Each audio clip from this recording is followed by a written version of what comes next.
ಗೇಟ್ಗಳನ್ನು ಬದಲಾಯಿಸ್ತಕ್ಕಂಥದ್ದು ಇವತ್ತು ಅವಶ್ಯಕತೆ ಇದೆ.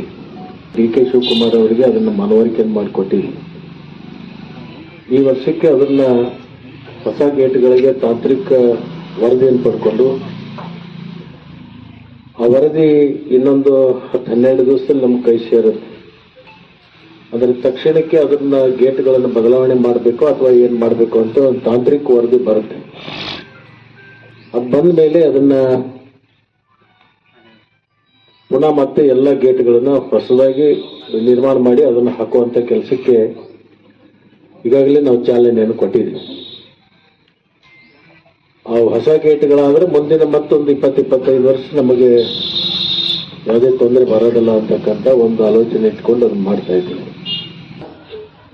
ನಿಮಗೆ ನೀರು ಕಡಿಮೆ ಆಗಲಾರ್ದಂಗ ನೋಡ್ಕೊಂಡು ಹೋಗುವ ವ್ಯವಸ್ಥೆ ಮಾತ್ರ ಅದನ್ನು ನಾವು ಮಾಡ್ತೀವಿ. ಅದು ಹೆಂಗ್ ಬತ್ತು ಹೆಂಗ್ ಬರಕತ್ತೈತಿ ಅದ್ರ ಬಗ್ಗೆ ಯಾವುದೇ ಚರ್ಚೆ ಪತ್ರಿಕೆಯಲ್ಲೂ ಬೇಡ, ಯಾವ್ದು ಮಾಧ್ಯಮದಲ್ಲೂ ಬೇಡ. ಒಟ್ಟಾರೆ ರೈತರಿಗೆ, ಬೆಳೆಗಳಿಗೆ ಮತ್ತು ಜಾನುವಾರುಗಳಿಗೆ, ಜನರಿಗೆ ಕುಡಿ ನೀರಿನ ಸಮಸ್ಯೆ ಆಗಲಾರ್ದಂಗ ಜೂನ್ 15ನೇ ತಾರೀಕು ತನಕ ನಮಗೆ ಎಷ್ಟು ನೀರು ಬೇಕು ಅದನ್ನ ಪೂರೈಸಲಿಕ್ಕೆ ಅದನ್ನ ಒಂದು ಕ್ರಮವನ್ನ ಈಗಾಗಲೇ ಪ್ರಾರಂಭ ಆಗಿದೆ. ಅದರ ಜೊತೆಗೆ ಇವತ್ತು ವಿದ್ಯುತ್ ಕ್ಷೇತ್ರದಲ್ಲಿ ಇವತ್ತೇನು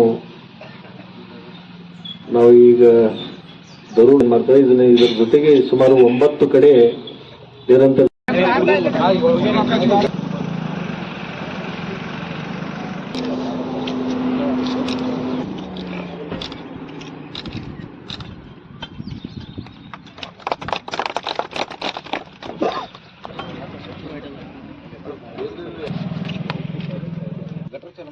ಆಮೇಲೆ ಇಲ್ಲಿ ಪೈಪ್